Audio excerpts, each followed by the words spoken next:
Si tu aimes les histoires qui nous font réfléchir, qui t'ouvrent les portes de l'histoire et de l'esprit humain, alors abonne-toi à cette chaîne.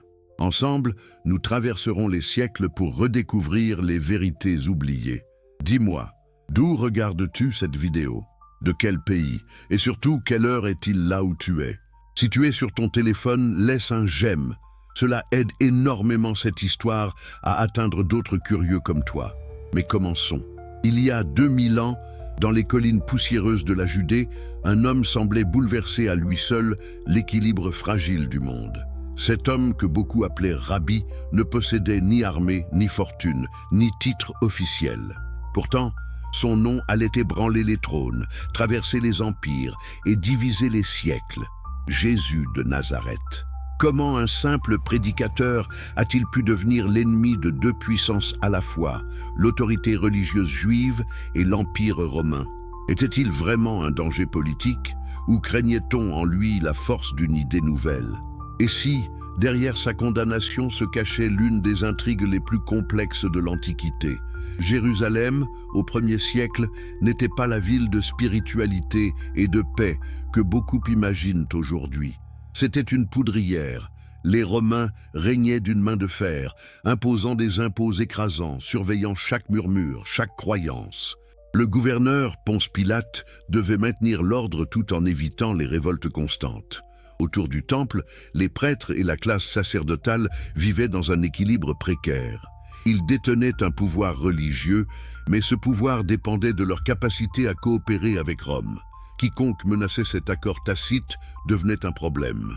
Et un homme, venu de Galilée, prêchait une forme de liberté bien plus radicale que toutes les révoltes armées, la liberté intérieure. Les foules l'écoutaient, fascinées. Il ne parlait pas de prendre les armes, mais de renverser l'ordre des choses. Les premiers seront les derniers, et les derniers seront les premiers. Des paroles d'apparence simple, mais terriblement explosives dans un monde gouverné par la hiérarchie, la domination et la peur. Pourquoi un message d'amour et de justice pouvait-il être perçu comme une menace? Était-ce parce qu'il touchait ce que le pouvoir craint le plus? La conscience. Dans les marchés bruyants de Jérusalem, les rumeurs circulaient. Certains disaient que cet homme pouvait faire des miracles. D'autres voyaient en lui un agitateur. Les chefs du temple observaient avec méfiance. Chaque jour, son influence grandissait.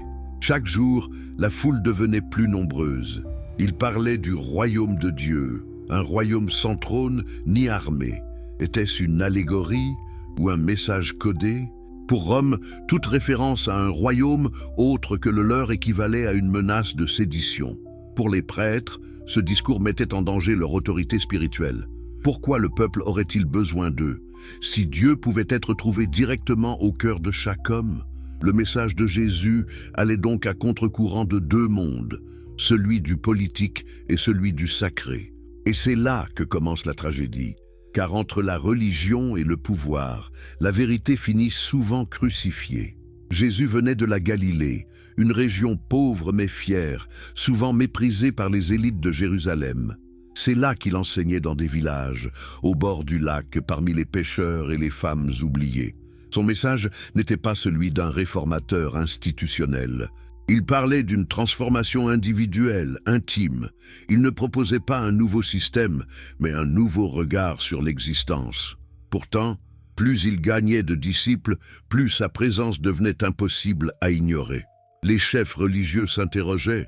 Cet homme est-il un prophète, un imposteur ou un danger politique? Jésus ne revendiquait aucun trône, mais les foules l'appelaient « fils de David », titre royal par excellence. La crainte s'installa. Et si ce charpentier avait l'ambition de se faire roi? À Rome, tout roi non autorisé par César était un rebelle. Et dans la Judée, tout rebelle finissait sur une croix. Ce qui fascinait les gens, c'était son autorité naturelle. Il ne parlait pas comme les docteurs de la loi. Il parlait avec une voix qui semblait venir de l'intérieur. Il ne citait pas les Écritures pour impressionner, mais pour libérer. Et surtout, il agissait. Il guérissait. Il pardonnait. Il remettait debout ceux que la société condamnait. Mais dans un monde d'ordre et de tradition, chaque geste pouvait être un affront. Guérir un malade le jour du sabbat? un acte de compassion pour les simples, mais un blasphème pour les gardiens de la loi. Et là, une question surgit. Qu'est-ce qui dérangeait tant? Était-ce ces miracles, ces paroles, ou la force tranquille de quelqu'un qui ne reconnaît aucune autorité terrestre? Les tensions s'accumulaient. Dans les couloirs du temple, certains disaient « Mieux vaut qu'un seul homme meure pour le peuple que de voir la nation entière périr ». Derrière cette phrase se dessinait une décision déjà prise. À travers cette période, le pouvoir religieux était divisé.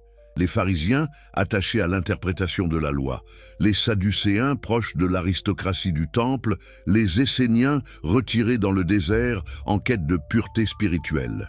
Et au milieu d'eux, un homme libre qui semblait ne dépendre d'aucune faction. Les pharisiens voyaient en lui un défi intellectuel, les sadducéens un danger politique, et le peuple un espoir. Mais l'espoir peut être dangereux lorsqu'il soulève les foules. Car si le peuple commence à croire qu'un autre ordre est possible, un ordre fondé sur la justice intérieure, alors tous les équilibres du pouvoir s'effondrent. Ces paraboles étaient des armes subtiles. Parlait-il d'un vignoble? C'était une métaphore du royaume. Racontait-il l'histoire d'un roi injuste? C'était une critique déguisée du pouvoir des hommes. Peu à peu, ces récits devenaient des miroirs où chacun voyait sa propre corruption et nul n'aime être mis face à sa vérité. Alors, une question se posa au sein du conseil religieux. Faut-il le faire taire ou risquer que son message renverse tout? Rome observait cela avec un œil pragmatique. Tant qu'il ne provoquait pas de rébellion armée, il n'était qu'un prophète de plus. Mais s'il rassemblait trop de partisans, même sans armes, il fallait agir. Puis vient le jour où tout bascula. À Jérusalem, il entra sur un âne, acclamé par la foule. « Hosanna !» criait-il. Un roi sans épée traversait les rues d'une ville opprimée. Était-ce l'annonce d'une insurrection ou le geste symbolique d'un prophète? Dans les regards des prêtres, la réponse était claire. Ce triomphe populaire était un affront insupportable. Et peu après, Jésus entra dans le temple, ce lieu sacré devenu marché. Il renversa les tables des changeurs d'argent et cria « Ma maison sera appelée maison de prière, mais vous, vous en avez fait une caverne de voleurs. » C'était le point de non-retour. Ce geste d'apparence symbolique était une déclaration de guerre spirituelle. Et pour ceux qui détenaient le pouvoir, une humiliation publique. Peux-tu imaginer la scène? Les pièces qui roulent sur le sol, les marchands en fuite, les prêtres furieux. En un instant, cet homme venait d'exposer au monde la corruption d'un système millénaire. C'est à partir de cet instant que sa condamnation devint inévitable. Il n'était plus seulement un prédicateur gênant. Il était devenu, aux yeux du temple, un agitateur. Aux yeux de Rome, un potentiel chef de rébellion. Aux yeux du peuple, un roi spirituel. Et dans ce triangle d'intérêts, nul ne pouvait le sauver. Souhaites-tu que je continue avec la deuxième moitié, la progression jusqu'à la capture, le procès, les manipulations du pouvoir et la réflexion finale sur la portée historique et spirituelle de la crucifixion? Si tu aimes les histoires qui éveillent la conscience, celles qui relient le passé à notre présent et nous font réfléchir sur le pouvoir, la foi et le destin, abonne-toi. Ce récit va t'emmener loin dans le temps, là où les empires se dressaient et tombaient, là où une idée pouvait briser les chaînes d'un monde. Dis-moi, de quel pays regardes-tu cette vidéo? Et quelle heure est-il là où tu es? Si tu es sur ton téléphone, laisse un j'aime. Cela aide énormément cette histoire à voyager plus loin, jusqu'à d'autres curieux comme toi. Commençons notre voyage. 2000 ans nous séparent de cet homme, dont le nom, encore aujourd'hui, soulève les passions, Jésus de Nazareth. Pour beaucoup, il fut un symbole divin. Pour d'autres, un rebelle spirituel. Pour ses contemporains, un mystère vivant. Mais une question demeure, pourquoi cet homme fut-il condamné? Pourquoi un faiseur de bien, un enseignant de paix, fut-il exécuté sur une croix, le supplice réservé aux criminels et aux rebelles? Est-ce la religion qui l'a livré, ou bien la politique, ou bien les deux, unis par la peur? À cette époque, la Judée n'était qu'une province de l'immense empire romain. Derrière l'apparente paix se cachait une oppression constante. Les légions patrouillaient les routes, les impôts saignaient le peuple, et le temple de Jérusalem, cœur spirituel du judaïsme, vibrait d'une tension invisible. Les Romains permettaient au culte juif d'exister, mais à condition qu'ils servent aussi leurs intérêts. C'était une paix bâtie sur la surveillance, la crainte et la collaboration. Pour les Romains, la Judée n'était pas une terre sainte, mais un territoire stratégique entre l'Égypte et la Syrie. Gouverner Jérusalem exigeait d'équilibrer deux forces contradictoires, la rigueur de Rome et la foi passionnée du peuple juif. Ponce Pilate, gouverneur romain, savait que la moindre étincelle pouvait embraser toute la région. Et voici qu'arrive un homme, différent de tous. Il ne commandait pas d'armée, mais attirait des foules. Il ne parlait pas de révolte, mais d'un royaume. Il ne brandissait pas d'armes, mais des mots capables d'ébranler les consciences. Qui était-il vraiment ? Un simple prédicateur rural, un mystique habité par une lumière nouvelle, ou, aux yeux du pouvoir, un agitateur dont la parole suffisait à menacer l'ordre établi. Dans la campagne galiléenne, les gens racontaient qu'il guérissait les malades, rendait la vue aux aveugles, redonnait l'espoir aux pauvres. Était-ce de la magie ou le signe d'une autorité spirituelle que nul ne pouvait contrôler ? Les foules le suivaient partout, comme assoiffés d'un sens que ni le temple ni Rome ne pouvaient leur donner. Il parlait simplement, avec la langue des humbles, mais derrière la simplicité, ses phrases portaient une vibration nouvelle.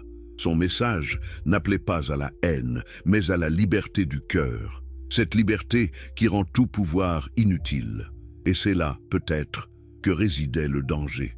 Car l'homme le plus redoutable n'est pas celui qui prend les armes, mais celui qui enseigne aux autres à ne plus craindre. Quand un peuple cesse d'avoir peur, les empereurs tremblent. Les prêtres du temple vivaient eux aussi dans cette peur. Ils craignaient Rome plus encore qu'ils ne craignaient Dieu, car Roma pouvait détruire le temple en un seul geste. Pour maintenir leurs privilèges, ils devaient garder la population sous contrôle. Toute voix nouvelle était suspecte, toute parole non autorisée devenait scandaleuse. Et voilà qu'un homme, sans éducation officielle ni autorité religieuse, proclamait que l'accès à Dieu ne passait pas par les rites ni par le temple, mais par le cœur même de chacun. Était-ce une hérésie ou une révélation? Imagine la scène. Des paysans, des femmes, des enfants, des pêcheurs, tous assis autour de lui, écoutant un langage qu'ils comprenaient enfin. Il parlait d'amour, de justice, de compassion, mais aussi d'un royaume qui n'était pas de ce monde. Une phrase qui pouvait émouvoir ou inquiéter. Car à l'oreille d'un Romain, cela ressemblait à un code secret. Un royaume parallèle, une autorité spirituelle qui défiait celle de César. Les autorités religieuses commencèrent à l'observer. Elles envoyèrent des scribes pour l'interroger, le piéger dans ses propres paroles. Mais il répondait toujours avec sagesse, comme s'il connaissait déjà leurs pensées. Alors, les rumeurs grandirent. Certains disaient « c'est un prophète », d'autres « c'est un sorcier ». Quelques-uns chuchotaient « et si c'était le Messie ?» Ce mot, à lui seul, suffisait à enflammer la terre, car Messie signifiait « oint du Seigneur », l'élu de Dieu, celui qui devait libérer Israël du joug étranger. Rome savait bien qu'un peuple qui attend son Messie est un peuple dangereux. Ainsi, autour de Jésus grandissait non seulement une ferveur religieuse, mais une tension politique. Et plus il parlait, plus cette tension devenait insoutenable. Un jour, il monta jusqu'à Jérusalem. La ville était en effervescence, saturée de pèlerins venus pour la Pâque. Tous attendaient un signe, une délivrance. Lorsqu'il entra, monté sur un âne, les foules étendirent leurs manteaux devant lui et crièrent « Hosanna !» Était-ce un geste prophétique ou l'annonce imprudente d'un roi? Pour le pouvoir, cela suffisait à être suspect. Pour les prêtres, c'était la confirmation. Il fallait l'arrêter avant qu'il ne devienne incontrôlable. Mais ce n'était que le commencement, car ce qu'il fit ensuite, c'est là son sort. Il entra dans le temple, ce temple pourtant sacré, symbole de la présence divine sur terre, et découvrit un marché. Les changeurs d'argent, les vendeurs d'animaux pour les sacrifices, le bruit des pièces, les cris, tout cela au cœur du sanctuaire. Alors, dans un geste que l'histoire n'a jamais oublié, il renversa les tables, dispersa les pièces, libéra les animaux et cria « Ne faites pas de la maison de mon père une maison de commerce ».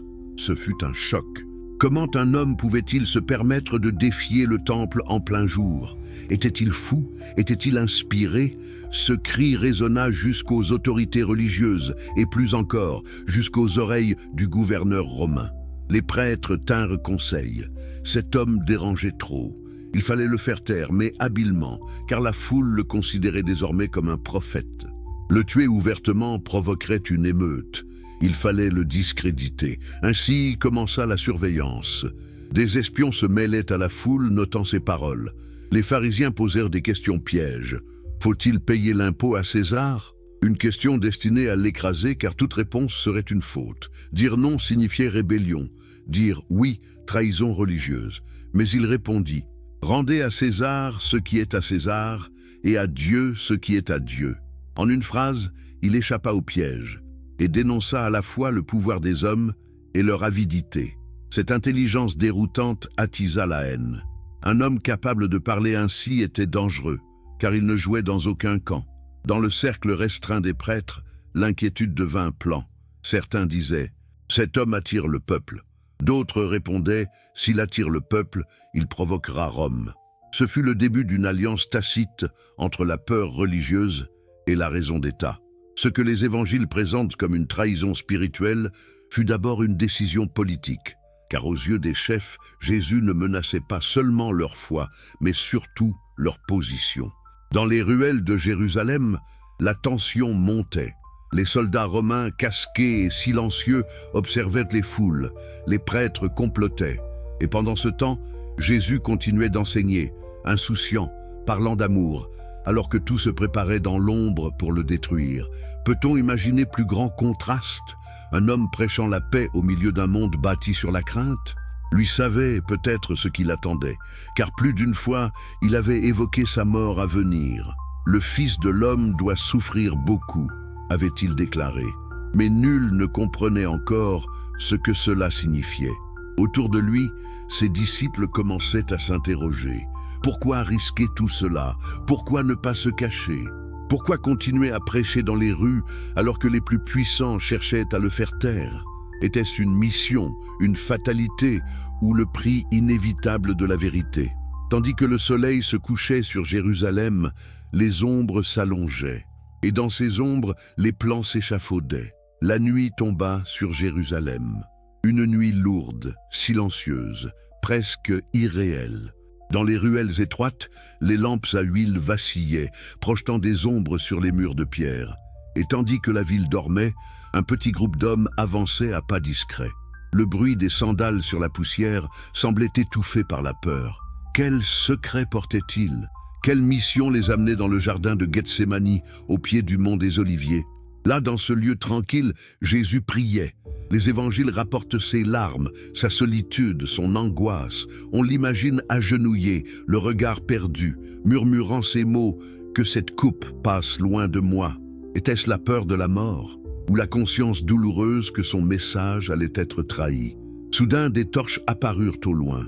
Le cliquetis des armes retentit, brisant le silence. Une troupe approchait, soldats, prêtres et hommes du temple. Devant eux marchait l'un des siens, Judas. Pourquoi Judas? Pourquoi cet homme qui avait marché à ses côtés, partagé son pain, décidé de le livrer? Était-ce la cupidité, la déception ou un rôle nécessaire dans une tragédie écrite d'avance? Jésus s'avança vers lui sans fuir. « C'est par un baiser que tu livres le Fils de l'homme » aurait-il dit.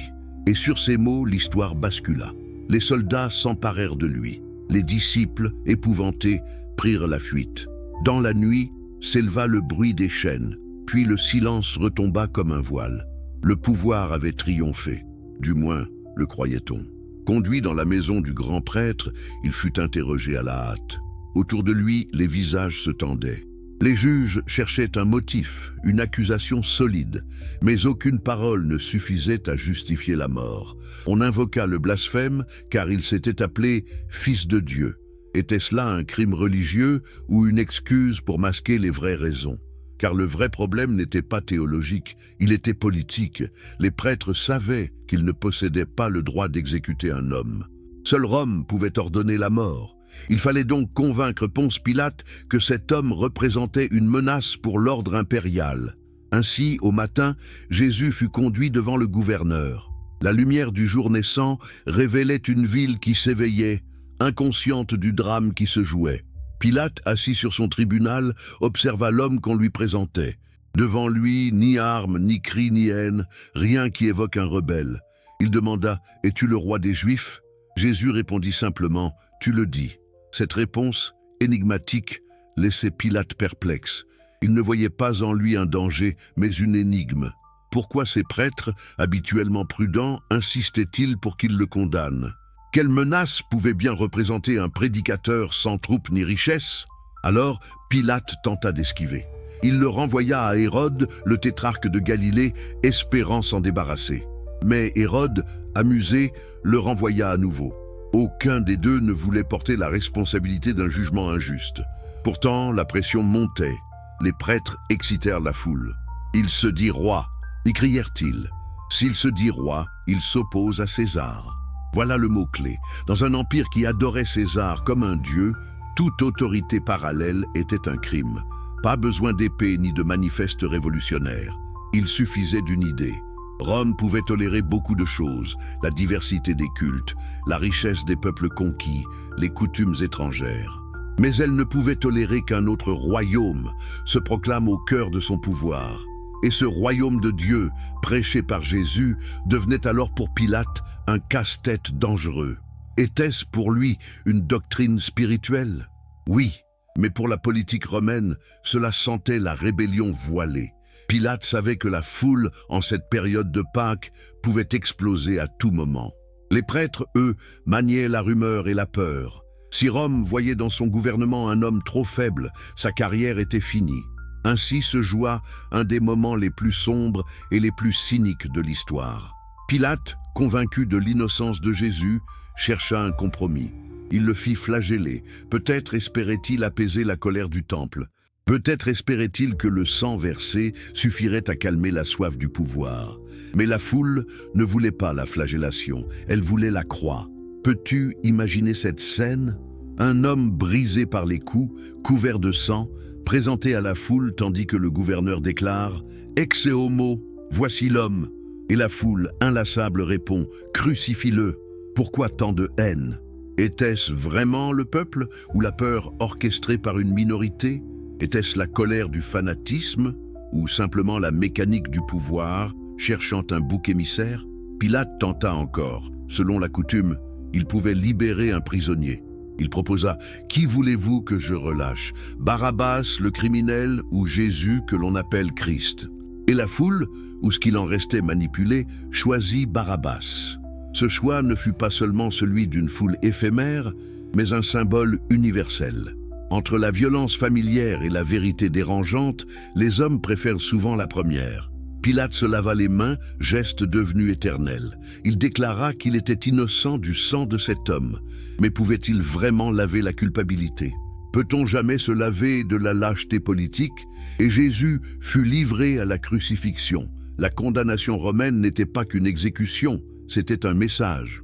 La croix, dressée sur les collines, disait « Voilà ce qui arrive à ceux qui s'élèvent contre César ». C'était un avertissement, gravé dans la chair. Mais en ce cas, Rome n'exécutait pas un rebelle armé, elle exécutait une idée trop vaste pour être comprise, trop libre pour être enfermée. Sur la route vers le calvaire, il tomba plusieurs fois. Les soldats le poussèrent, la foule l'insulta. Tous participaient au rituel de la peur, car le pouvoir, pour se maintenir, exige toujours un sacrifice. Était-ce la fin ou le commencement? Sous le poids de la croix, cet homme incarnait quelque chose que ni Rome ni le Temple ne pouvaient voir. La faiblesse transformée en force. Le pouvoir croyait vaincre en crucifiant, mais c'est là qu'il fut vaincu. Le ciel s'assombrit. À la 6e heure, le supplice culmina. 3 croix dressées, 3 vies suspendues. Au centre, celle de cet homme qui n'avait fait que parler d'amour. Était-ce ainsi que le monde répondait à la vérité? Les soldats tirèrent au sort pour ses vêtements. Au sommet du bois, un écriteau indiquait « Jésus de Nazareth, roi des Juifs ». Les prêtres protestèrent « Écris plutôt qu'il a dit qu'il était roi ». Mais Pilate répondit « Ce que j'ai écrit, je l'ai écrit ». Ce détail anodin est pourtant bouleversant. Jusqu'au bout, Rome reconnaissait, presque malgré elle, le danger symbolique que représentait cet homme. Et alors, dans la douleur, il s'éleva encore. Non par le corps, mais par la parole. Il pardonna. Il parla d'amour, au cœur même de la haine. Et ce pardon, prononcé au plus profond de la souffrance, devint le début d'un renversement. Car Rome croyait clore une histoire, mais elle en ouvrait une éternelle. Le scandale de la croix, dans sa brutalité, dépassait tous les concepts politiques. Comment un empire pouvait-il comprendre qu'en tuant un homme désarmé, il propageait malgré lui son message ? Et si le véritable pouvoir n'était pas celui qui crucifie, mais celui qui continue de parler même depuis la croix ? Ce jour-là, à Jérusalem, la politique, la religion et la peur s'entrechoquèrent. Mais quelque chose resta suspendu, hors du temps, une idée indestructible qui traverserait les siècles. Le soleil déclinait sur Jérusalem. Au sommet du Golgotha, 3 croix se découpaient sur le ciel rougeoyant. Le vent portait l'odeur âcre du sang et de la poussière. Ce jour-là, l'Empire croyait avoir gagné. Il pensait avoir réduit au silence celui qui troublait l'ordre public. Mais l'histoire, elle, allait en décider autrement. Car paradoxalement, c'est à cet instant que l'enseignement de Jésus prit tout son sens. La croix, symbole de défaite, devint le lieu d'une victoire silencieuse. Non pas la victoire de la force sur la force, mais celle de la vérité sur la peur. Que reste-t-il à un homme quand tout lui est retiré? Son corps, sa liberté, sa dignité, peut-être seulement la parole. Et c'est cette parole, prononcée dans la souffrance, qui bouleversa le monde. Père, pardonne-leur, car ils ne savent pas ce qu'ils font. Peut-on imaginer une phrase plus subversive? Face à la cruauté, le pardon. Face à la domination, la compassion. Face au pouvoir, la conscience. Dans ce geste, Rome fut vaincue sans le comprendre. Là où elle voyait un crime, naquit une sagesse. Là où elle voulait effacer un nom, elle grava un symbole pour les siècles. Après sa mort, le corps fut descendu de la croix. La nuit tomba de nouveau, cette fois pleine de silence et de stupeur. Ses disciples, terrifiés, se cachèrent. Le rêve semblait terminé, la foi brisée. Mais les idées ne meurent pas. Elles se transmettent, comme des braises sous la cendre. Et au 3e jour, selon les récits, quelque chose arriva. Un élan de foi, une vision, une expérience impossible à effacer des mémoires. Qu'importe que l'histoire y voie miracle ou métaphore, ce moment fit renaître une espérance. Là où le monde voyait une fin, ses disciples virent un commencement. Ils comprirent que le message de leur maître ne dépendait pas de sa présence, mais de sa mémoire. Le royaume dont il parlait n'était pas une terre à conquérir, mais un espace intérieur à habiter. Et c'est là que tout changea, car à partir de cet instant, l'Empire romain ne fit plus face à un homme, mais à une idée fluide, insaisissable, qui se glissait dans les cœurs des esclaves, des femmes, des soldats. Une idée qui disait « Tu peux m'enchaîner, mais tu ne peux pas enchaîner l'esprit ». Comment combattre une telle révolution silencieuse? Comment crucifier une conscience? Les disciples se dispersèrent, portant la parole à travers les provinces. Certains furent arrêtés, d'autres tués. Mais plus on les persécutait, plus la flamme grandissait. C'est alors que surgit une figure nouvelle, Saul de Tarse, devenu Paul. Ancien persécuteur, il connut une révélation brutale et transforma le message local de Jésus en une vision universelle. L'Évangile cessa d'être un cri pour un seul peuple et devint un appel à l'humanité entière. Rome, malgré ses armées, ne pouvait rien contre cette expansion, car le christianisme ne promettait pas une révolution extérieure, mais intérieure. Il parlait au cœur de l'homme, cet endroit que les impérateurs ne pouvaient gouverner. Et si, en fin de compte, le véritable empire n'était pas celui des armes, mais celui des consciences? Ironie suprême de l'histoire. 3 siècles plus tard, l'empereur Constantin fit du christianisme la religion d'État. Ce qui avait commencé sur une croix devint la colonne vertébrale d'un empire. Mais cette victoire portait une ambiguïté. Le message spirituel d'un homme libre allait-il survivre à la tentation du pouvoir? Là encore, l'histoire répète sa leçon. Chaque pouvoir finit par trahir la vérité qui l'a fait naître. Pourtant, malgré les déformations, malgré la politique, malgré les dogmes, une chose reste inaltérable, le cœur même du message. Car la croix, au-delà de la foi, est devenue un signe universel. Elle parle autant aux croyants qu'aux non-croyants. Elle dit « Voici jusqu'où va la vérité quand elle se heurte au pouvoir. » Et aujourd'hui encore, n'est-ce pas la même histoire que nous rejouons ? Chaque fois qu'une voix solitaire s'élève contre l'injustice, chaque fois qu'un homme ose dire non à la peur, quelque chose du Christ se répète. Pas dans les dogmes, mais dans l'attitude. Le monde a changé, Rome n'existe plus, mais ses héritiers sont partout, dans les institutions, les idéologies, les systèmes qui cherchent à dominer les âmes. Et toujours, quelque part, surgit une voix qui dérange, une voix qui rappelle que le vrai pouvoir ne vient pas de l'épée, mais de l'esprit libre. Et si c'était cela, la véritable signification historique de la condamnation de Jésus? Non pas la punition d'un blasphémateur, mais la mise à mort d'une révolution intérieure. Ce crime ancien résonne encore car il nous confronte à une question éternelle. Jusqu'où sommes-nous prêts à aller pour préserver notre confort face à la vérité? 2000 ans ont passé, mais la tension demeure. Les hommes continuent à ériger des croix pour ceux qui refusent de se soumettre aux dogmes du moment. Mais comme alors, chaque croix devient un symbole, chaque mort injuste une victoire morale. Ainsi, de la poussière de Jérusalem aux basiliques d'aujourd'hui, la mémoire demeure. Les historiens chercheront encore les causes précises de la condamnation. Rivalité religieuse, calcul politique, peur du peuple. Mais aucune explication rationnelle ne suffira à contenir la puissance de ce qu'il a représenté. Car ce qu'on a voulu crucifier, ce n'était pas seulement un homme, mais une idée.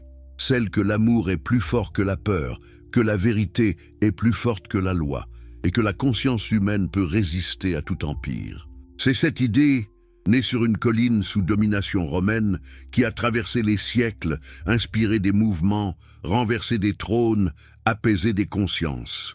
Elle est la preuve que parfois, la mort n'est pas une fin, mais le début d'une propagation. Rome est tombée. Jérusalem a été détruite et reconstruite. Les empires ont disparu les uns après les autres. Mais cette voie, celle de l'homme de Galilée, continue de traverser les époques. Et maintenant, toi qui écoutes cette histoire, que t'inspire-t-elle? Était-ce simplement un fait historique ou une parabole sur la condition humaine? Était-ce le destin d'un homme ou le miroir de toute vérité persécutée? Peut-être qu'au fond, la crucifixion n'est pas seulement un événement du passé, mais une métaphore éternelle. Chaque fois qu'une conscience s'élève, le monde cherche à la faire taire. Et chaque fois qu'il y parvient, une autre renaît ailleurs. Alors, la question ultime demeure. Qu'est-ce que Rome a réellement tué? Un homme? Oui, mais pas son message. Car les idées ne meurent jamais dans les tombeaux. Elles se transforment, se répandent, se réincarnent dans d'autres voies, d'autres époques, d'autres luttes. Et cette idée-là, née dans la fragilité d'un homme sans armes, continue, envers et contre tout, à défier les puissants. Les jours passèrent, la rumeur se propagea dans Jérusalem comme un souffle venu d'ailleurs. Certains disaient que le tombeau était vide, que ses disciples avaient fui avec le corps. D'autres juraient qu'ils l'avaient vu vivant, transfiguré. Mais qu'importe les versions, quelque chose d'irréversible venait de se produire. La peur s'était dissipée. Ces hommes et ces femmes qui s'étaient cachés dans les ruelles pendant la nuit de l'arrestation sortaient maintenant au grand jour. Ils parlaient, ils proclamaient. Le message qu'on croyait éteint renaissait plus ardent encore. Comment expliquer ce miracle moral? Était-ce l'effet d'une foi démesurée, d'une hallucination collective ou la conséquence d'une idée devenue plus grande que son auteur? Le monde antique ne comprenait pas. Les philosophes grecs riaient de cette notion de Dieu crucifié. Pour eux, le divin ne pouvait souffrir. Les Romains, eux, méprisaient cette foi sans force, sans temple majestueux ni sacrifice. Pourtant, eux aussi allaient finir par l'accueillir. Pourquoi? Parce qu'ils y virent un renversement total de leurs valeurs. L'Empire fondait sa légitimité sur la puissance, la domination, la gloire. Mais cette foi nouvelle s'appuyait sur la faiblesse, la compassion, le pardon. C'était la revanche des humbles, la victoire paradoxale des vaincus. Et ce renversement de sens allait remodeler toute la civilisation. Qu'est-ce que Rome a réellement perdu? Non pas un territoire ou une bataille, mais le monopole de la grandeur. Car désormais, la véritable force ne serait plus celle des armes, mais celle du sacrifice, la véritable royauté, celle du cœur. Il est fascinant de constater qu'aucune conquête militaire n'a jamais produit un tel changement de conscience. Ce fut la croix, instrument de torture, qui devint symbole d'espérance. Aucun empereur ne l'avait prévu, aucun prêtre du temple ne l'avait voulu. Mais l'histoire l'avait décidé ainsi, que la vérité, un jour, triomphe du pouvoir. Et si tout cela, au fond, avait été inévitable? Si la crucifixion n'avait pas été un accident, mais la logique d'un monde incapable de tolérer la liberté intérieure? Car ce monde, qu'était-il? Un empire d'asservissement, un système d'obéissance. Jésus, lui, parlait d'un royaume de conscience, d'une loi inscrite non sur la pierre, mais dans l'esprit. Une telle parole ne pouvait survivre sans affronter la mort. Les disciples comprirent cela peu à peu. Ce n'était pas leur maître qu'ils adoraient, mais ce qu'il révélait en eux. En proclamant « Le royaume de Dieu est en vous », il avait déplacé le centre de la foi. L'autorité extérieure devenait inutile. Et c'est précisément ce que ni Rome, ni le Temple ne pouvaient accepter.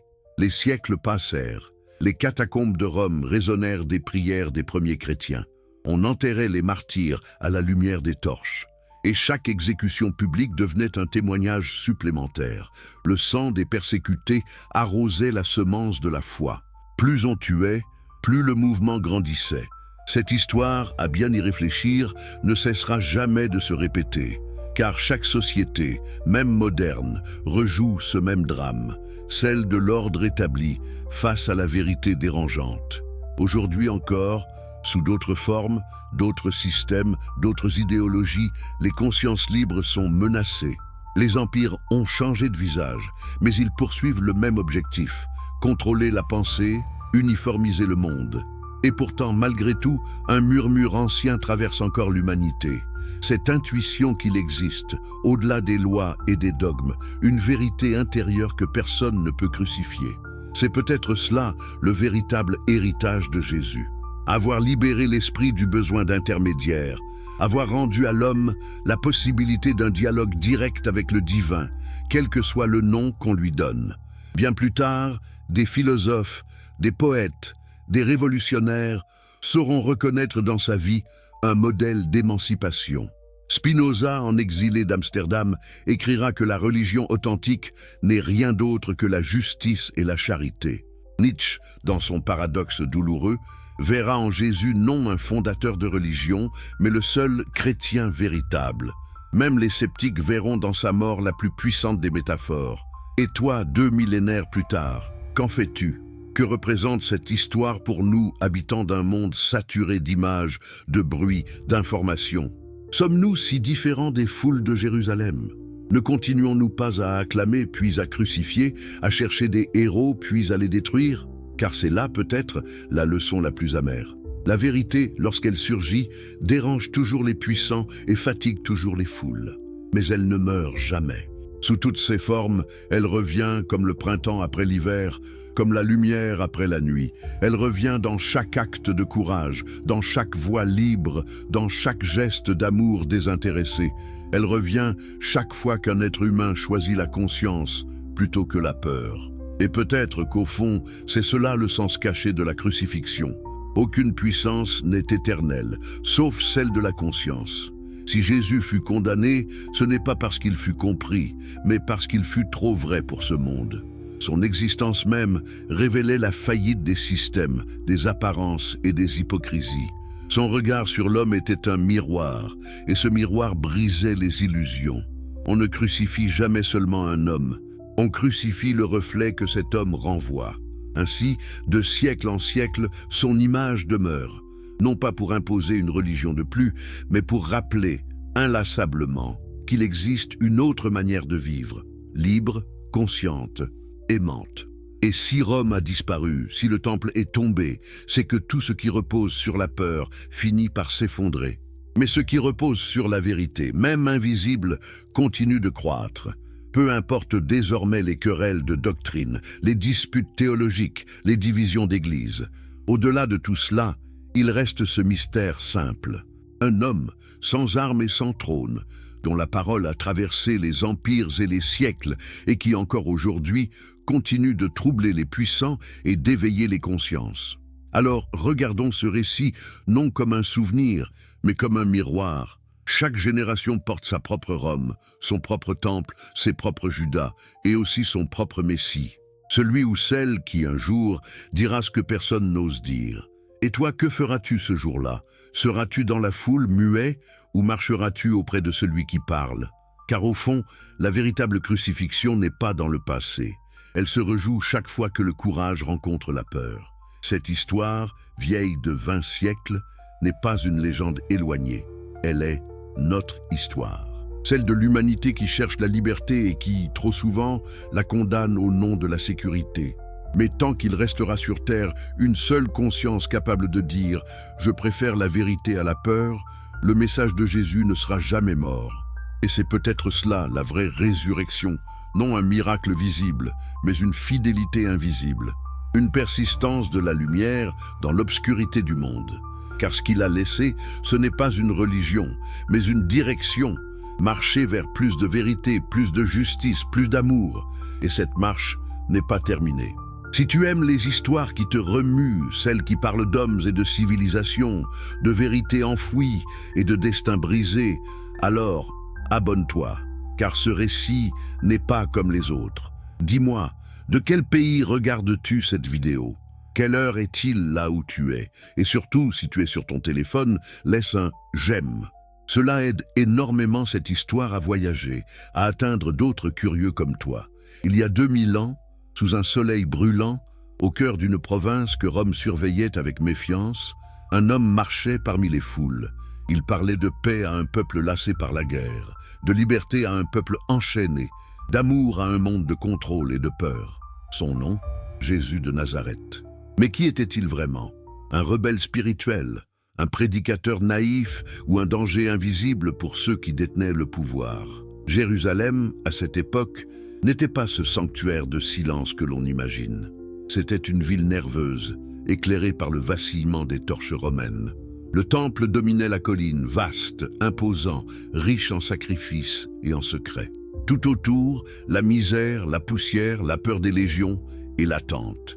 Une attente presque palpable. On disait qu'un Messie devait venir, un libérateur, un roi capable de renverser l'empire.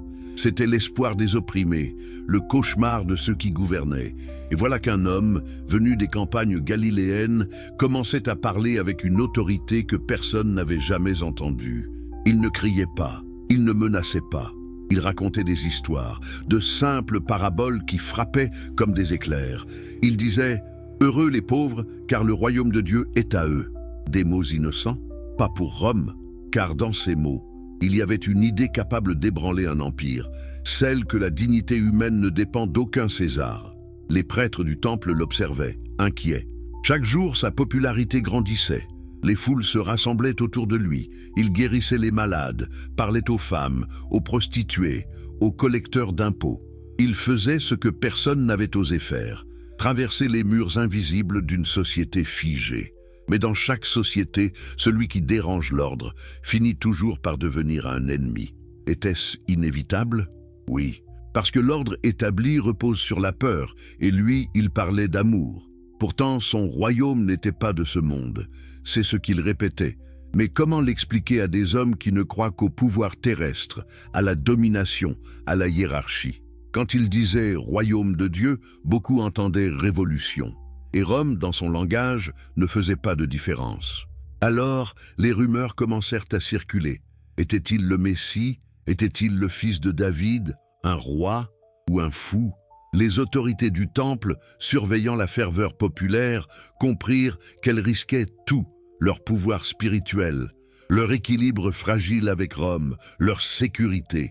Et c'est ainsi qu'un plan commença à naître, lentement.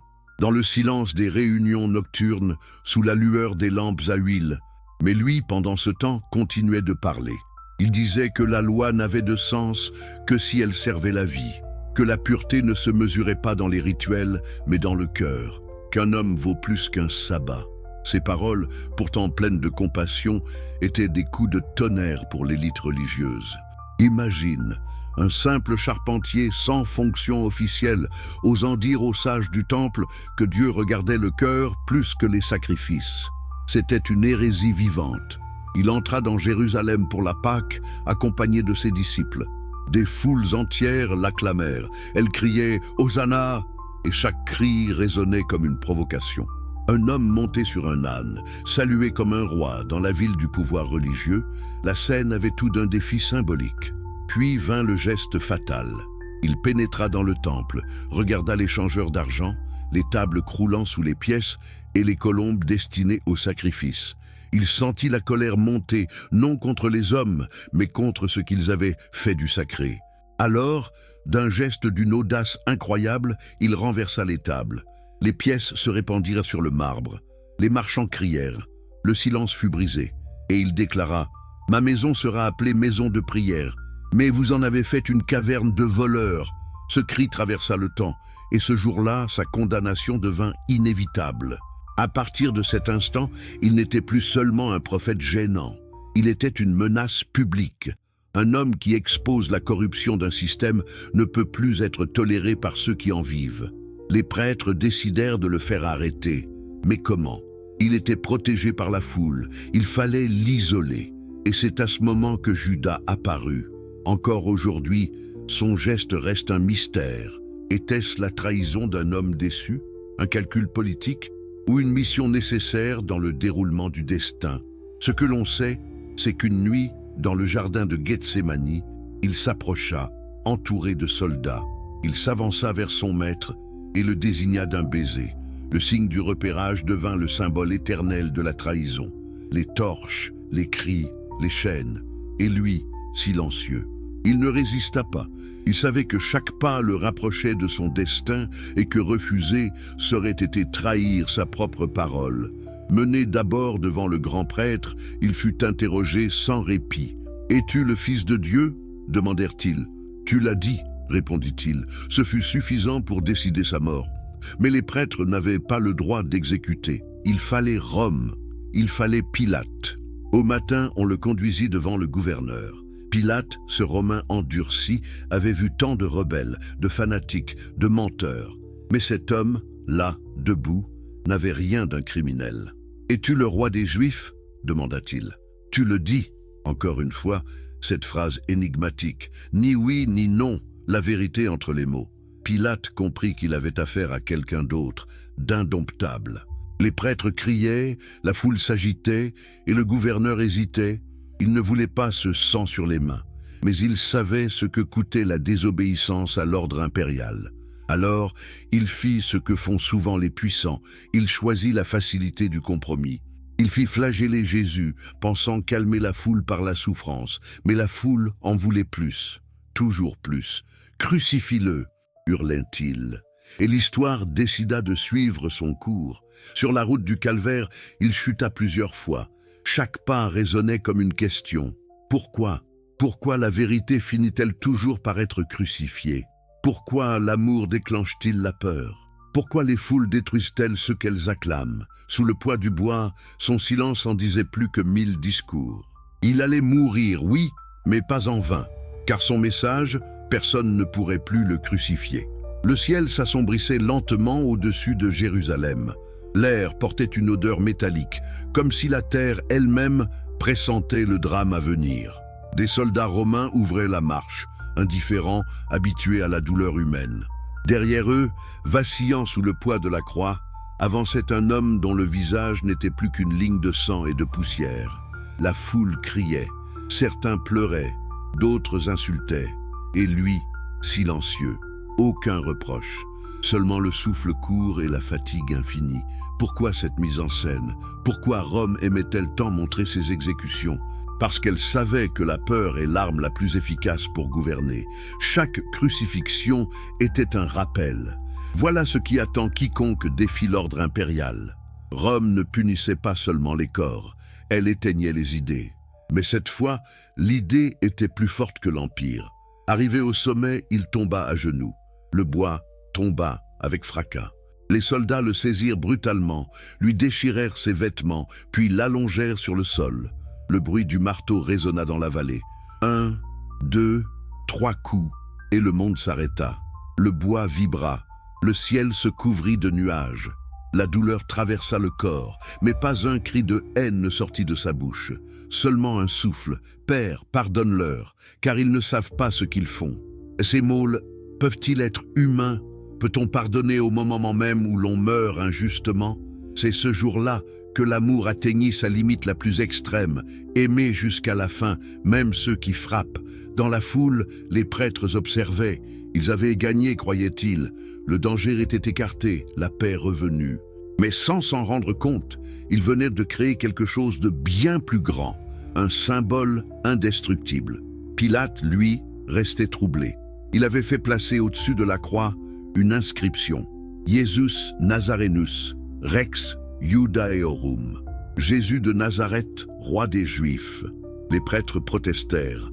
Écrit qu'il a dit qu'il l'était.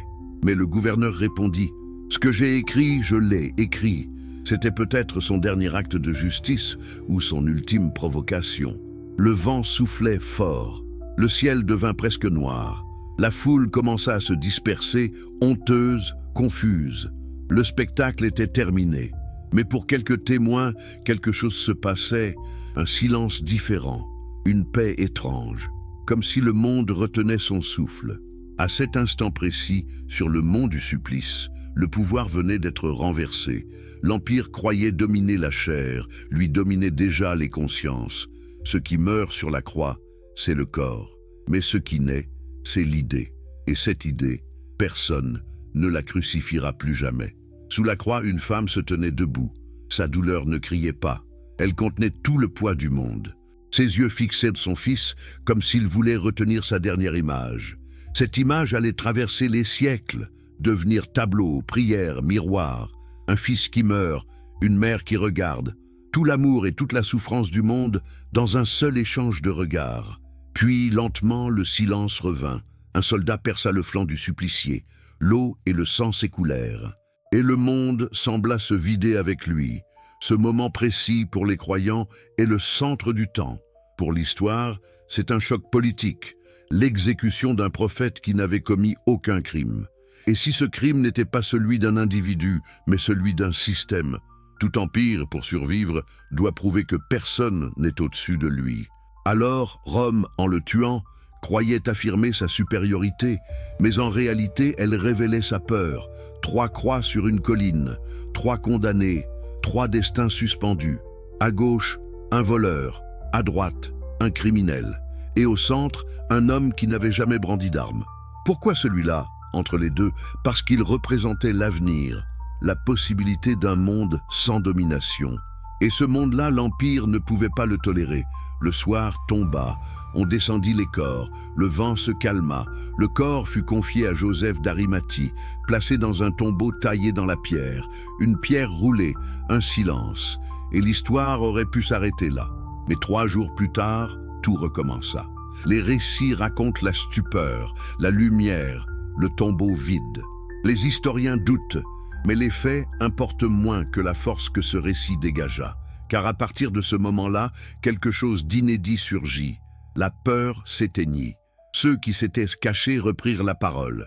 Ceux qui croyaient avoir tout perdu se redressèrent. Le mouvement reprit vie. Peut-on arrêter une idée qui renaît des cendres? Le pouvoir avait tué l'homme, mais il avait nourri son message.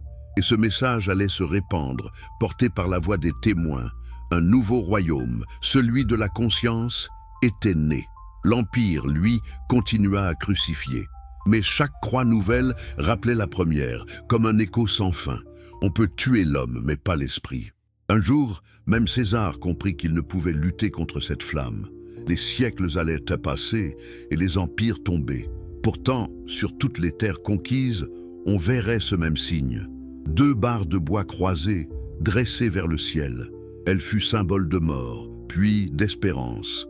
Symbole d'humiliation, puis de gloire. La croix romaine, instrument de terreur, devint l'étendard de la conscience humaine. À partir d'un supplice, l'humanité découvrit un langage nouveau, celui du pardon. Et toi, qu'aurais-tu fait ce jour-là? Aurais-tu crié avec la foule? Ou aurais-tu marché à ses côtés en silence? Les jours qui suivirent furent enveloppés d'un silence étrange. Jérusalem semblait retenir son souffle. Le vacarme de la foule avait disparu, remplacé par cette question suspendue. Et maintenant, pour les puissants, tout était fini. Pour les disciples, tout semblait perdu. Mais c'est souvent dans la nuit la plus noire que la lumière commence à poindre. Un matin, avant l'aube, des femmes s'approchèrent du tombeau. La pierre était roulée. Le silence. Aucune trace du corps. Alors, dans le cœur de celles qui croyaient avoir tout perdu, une intuition surgit. Et si la mort n'était pas la fin? Qu'importe qu'on y voit miracle ou symbole, historique ou mystique. L'essentiel est ce qui se passa ensuite. La peur disparut. Ces hommes et ces femmes, autrefois terrorisés, issus de la misère et du doute, se levèrent et proclamèrent « Il est vivant ». Leur voix ne tremblait plus, leur regard brûlait. Comment expliquer cela? Ces individus sans savoir, sans armée, allaient défier l'empire le plus puissant du monde. Et Rome, malgré toutes ses légions, ne pourrait rien contre eux. Le souffle qui animait ces premiers croyants n'était pas celui d'une doctrine, c'était celui d'une certitude intérieure.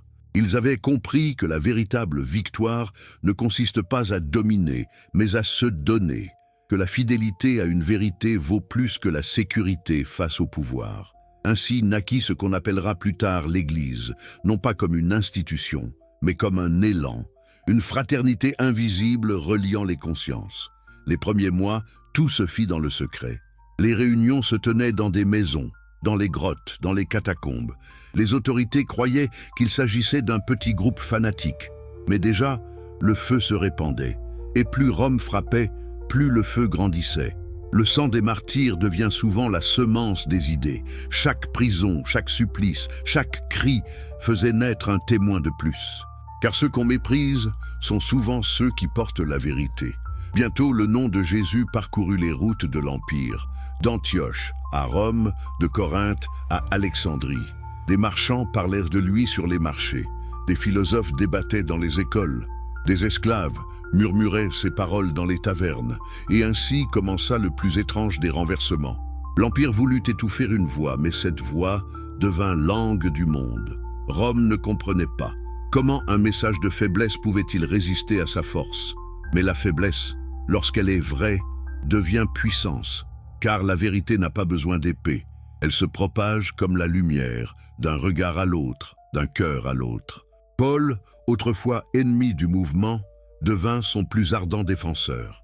Il parcourut les routes poussiéreuses de l'Empire, portant ce message jusqu'aux villes païennes. Ni juifs, ni romains, ni maîtres, ni esclaves. Une révolution intérieure passait d'homme en homme. Et si la crucifixion n'avait pas détruit Jésus, mais révélé son vrai pouvoir? Ce pouvoir n'était pas celui de commander, mais d'inspirer. Le pouvoir d'un mot qui réveille les consciences, même séculaires.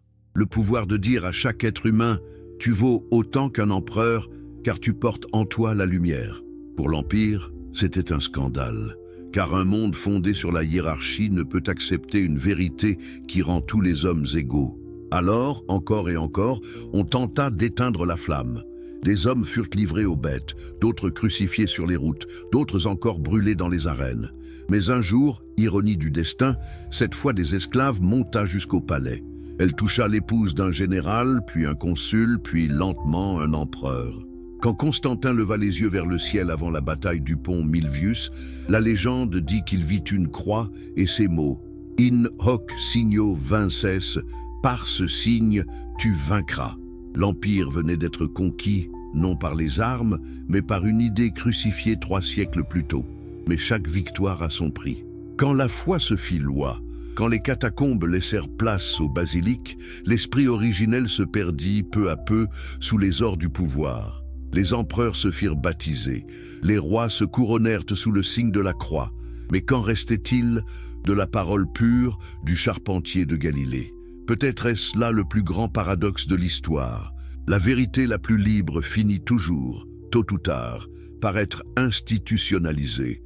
Et pourtant, malgré les déformations, malgré les conquêtes, malgré les guerres au nom d'un Dieu de paix, quelque chose de vivant continua de battre à travers les siècles.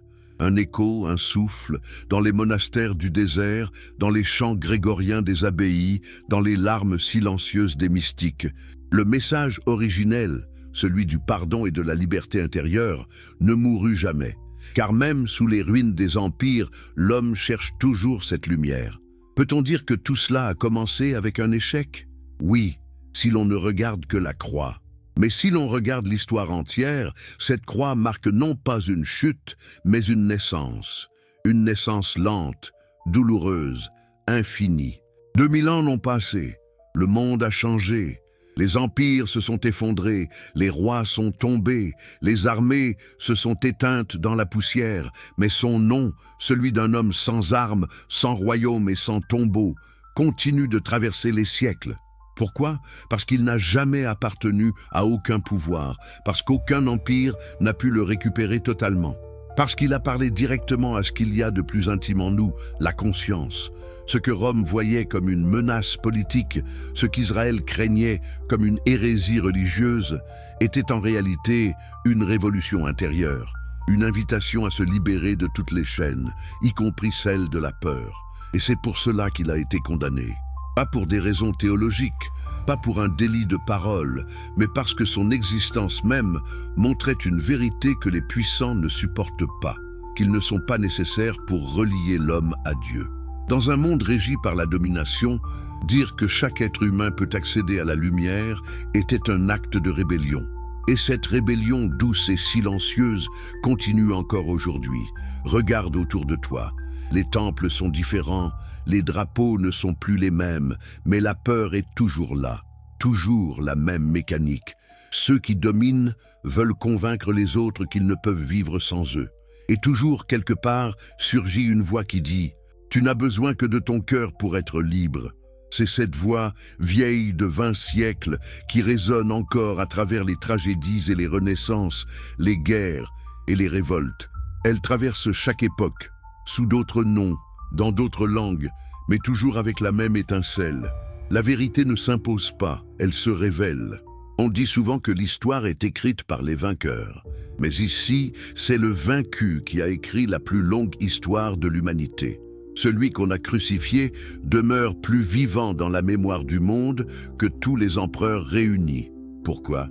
Parce qu'il n'a pas cherché à régner, mais à comprendre.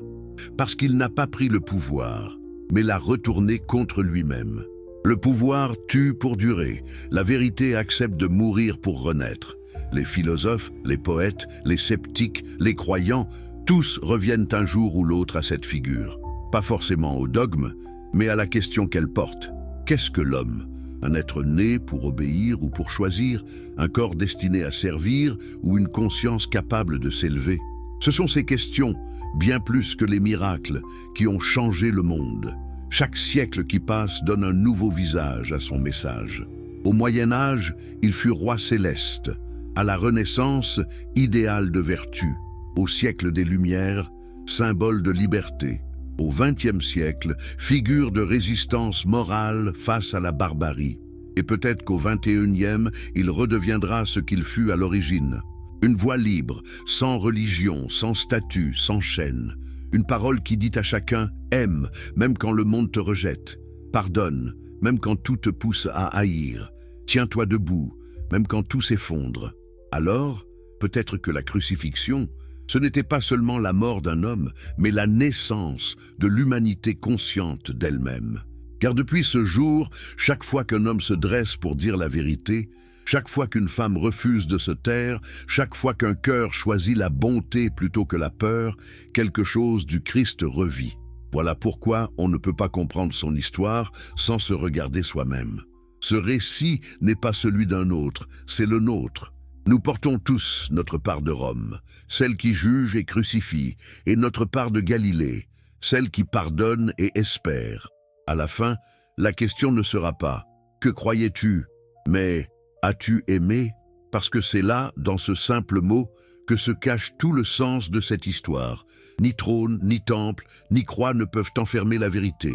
Elle se propage dans chaque regard libre, dans chaque acte de justice, dans chaque être humain qui choisit la lumière au lieu de la peur. Et peut-être qu'un jour, on comprendra enfin que son royaume n'était pas une promesse pour plus tard, mais une possibilité offerte ici et maintenant, à chaque seconde où l'on choisit d'être vrai. Alors, la prochaine fois que tu verras une croix sur une colline ou une simple lumière dans l'obscurité, souviens-toi, ce n'est pas le symbole de la mort d'un homme, mais celui de la victoire tranquille de la conscience sur le pouvoir. Car au bout du compte, c'est toujours la conscience qui triomphe, toujours. Si tu aimes les histoires qui te remuent, celles qui parlent d'hommes et de civilisations, de vérités enfouies et de destins brisés, alors abonne-toi, car ce récit n'est pas comme les autres. Dis-moi, de quel pays regardes-tu cette vidéo? Quelle heure est-il là où tu es? Et surtout, si tu es sur ton téléphone, laisse un « j'aime ». Cela aide énormément cette histoire à voyager, à atteindre d'autres curieux comme toi. Il y a 2000 ans, sous un soleil brûlant, au cœur d'une province que Rome surveillait avec méfiance, un homme marchait parmi les foules. Il parlait de paix à un peuple lassé par la guerre, de liberté à un peuple enchaîné, d'amour à un monde de contrôle et de peur. Son nom, Jésus de Nazareth. Mais qui était-il vraiment? Un rebelle spirituel? Un prédicateur naïf? Ou un danger invisible pour ceux qui détenaient le pouvoir? Jérusalem, à cette époque, n'était pas ce sanctuaire de silence que l'on imagine. C'était une ville nerveuse, éclairée par le vacillement des torches romaines.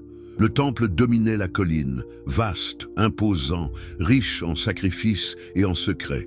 Tout autour, la misère, la poussière, la peur des légions et l'attente. Une attente presque palpable. On disait qu'un Messie devait venir. Un libérateur, un roi capable de renverser l'empire. C'était l'espoir des opprimés, le cauchemar de ceux qui gouvernaient. Et voilà qu'un homme, venu des campagnes galiléennes, commençait à parler avec une autorité que personne n'avait jamais entendue. Il ne criait pas, il ne menaçait pas, il racontait des histoires, de simples paraboles qui frappaient comme des éclairs. Il disait « Heureux les pauvres, car le royaume de Dieu est à eux ». Des mots innocents. Pas pour Rome, car dans ces mots, il y avait une idée capable d'ébranler un empire, celle que la dignité humaine ne dépend d'aucun César. Les prêtres du temple l'observaient, inquiets. Chaque jour, sa popularité grandissait. Les foules se rassemblaient autour de lui, il guérissait les malades, parlait aux femmes, aux prostituées, aux collecteurs d'impôts. Il faisait ce que personne n'avait osé faire, traverser les murs invisibles d'une société figée. Mais dans chaque société, celui qui dérange l'ordre finit toujours par devenir un ennemi. Était-ce inévitable? Oui, parce que l'ordre établi repose sur la peur, et lui, il parlait d'amour. Pourtant, son royaume n'était pas de ce monde. C'est ce qu'il répétait. Mais comment l'expliquer à des hommes qui ne croient qu'au pouvoir terrestre, à la domination, à la hiérarchie? Quand il disait « royaume de Dieu », beaucoup entendaient « révolution ». Et Rome, dans son langage, ne faisait pas de différence. Alors les rumeurs commencèrent à circuler. Était-il le Messie? Était-il le fils de David? Un roi? Ou un fou? Les autorités du temple, surveillant la ferveur populaire, comprirent qu'elles risquaient tout. Leur pouvoir spirituel, leur équilibre fragile avec Rome, leur sécurité. Et c'est ainsi qu'un plan commença à naître, lentement. Dans le silence des réunions nocturnes, sous la lueur des lampes à huile. Mais lui, pendant ce temps, continuait de parler. Il disait que la loi n'avait de sens que si elle servait la vie, que la pureté ne se mesurait pas dans les rituels, mais dans le cœur, qu'un homme vaut plus qu'un sabbat. Ses paroles, pourtant pleines de compassion, étaient des coups de tonnerre pour l'élite religieuse. Imagine, un simple charpentier, sans fonction officielle, osant dire aux sages du temple que Dieu regardait le cœur plus que les sacrifices. C'était une hérésie vivante. Il entra dans Jérusalem pour la Pâque, accompagné de ses disciples. Des foules entières l'acclamèrent, elles criaient « Hosanna !» et chaque cri résonnait comme une provocation. Un homme, monté sur un âne, salué comme un roi dans la ville du pouvoir religieux. La scène avait tout d'un défi symbolique. Puis vint le geste fatal. Il pénétra dans le temple, regarda les changeurs d'argent, les tables croulant sous les pièces et les colombes destinées au sacrifice.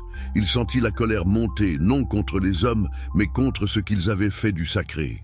Alors, d'un geste d'une audace incroyable, il renversa les tables.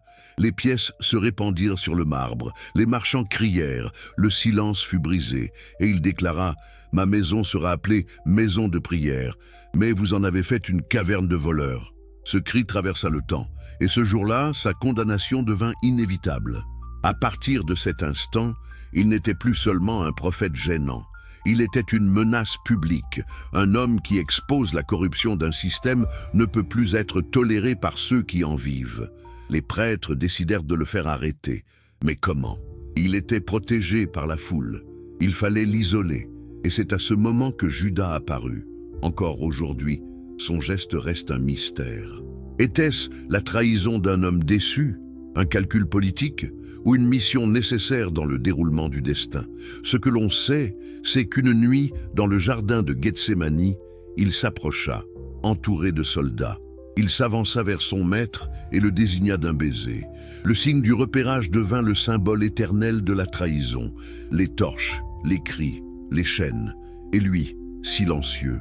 Il ne résista pas. Il savait que chaque pas le rapprochait de son destin et que refuser serait été trahir sa propre parole. Mené d'abord devant le grand prêtre, il fut interrogé sans répit. « Es-tu le Fils de Dieu ?» demandèrent-ils. « Tu l'as dit » répondit-il. Ce fut suffisant pour décider sa mort, mais les prêtres n'avaient pas le droit d'exécuter. Il fallait Rome, il fallait Pilate. Au matin, on le conduisit devant le gouverneur. Pilate, ce Romain endurci, avait vu tant de rebelles, de fanatiques, de menteurs. Mais cet homme, là, debout, n'avait rien d'un criminel. « Es-tu le roi des Juifs ?» demanda-t-il. « Tu le dis !» Encore une fois, cette phrase énigmatique. Ni oui, ni non, la vérité entre les mots. Pilate comprit qu'il avait affaire à quelqu'un d'autre, d'indomptable. Les prêtres criaient, la foule s'agitait et le gouverneur hésitait. Il ne voulait pas ce sang sur les mains, mais il savait ce que coûtait la désobéissance à l'ordre impérial. Alors, il fit ce que font souvent les puissants. Il choisit la facilité du compromis. Il fit flageller Jésus, pensant calmer la foule par la souffrance. Mais la foule en voulait plus, toujours plus. « Crucifie-le » hurlait-il. Et l'histoire décida de suivre son cours. Le ciel s'assombrissait lentement au-dessus de Jérusalem. L'air portait une odeur métallique, comme si la terre elle-même pressentait le drame à venir. Des soldats romains ouvraient la marche, indifférents, habitués à la douleur humaine. Derrière eux, vacillant sous le poids de la croix, avançait un homme dont le visage n'était plus qu'une ligne de sang et de poussière. La foule criait, certains pleuraient, d'autres insultaient, et lui, silencieux. Aucun reproche, seulement le souffle court et la fatigue infinie. Pourquoi cette mise en scène? Pourquoi Rome aimait-elle tant montrer ses exécutions? Parce qu'elle savait que la peur est l'arme la plus efficace pour gouverner. Chaque crucifixion était un rappel. Voilà ce qui attend quiconque défie l'ordre impérial. Rome ne punissait pas seulement les corps, elle éteignait les idées. Mais cette fois, l'idée était plus forte que l'Empire. Arrivé au sommet, il tomba à genoux. Le bois tomba avec fracas. Les soldats le saisirent brutalement, lui déchirèrent ses vêtements, puis l'allongèrent sur le sol. Le bruit du marteau résonna dans la vallée. 1, 2, 3 coups, et le monde s'arrêta. Le bois vibra. Le ciel se couvrit de nuages. La douleur traversa le corps, mais pas un cri de haine ne sortit de sa bouche. Seulement un souffle. « Père, pardonne-leur, car ils ne savent pas ce qu'ils font. »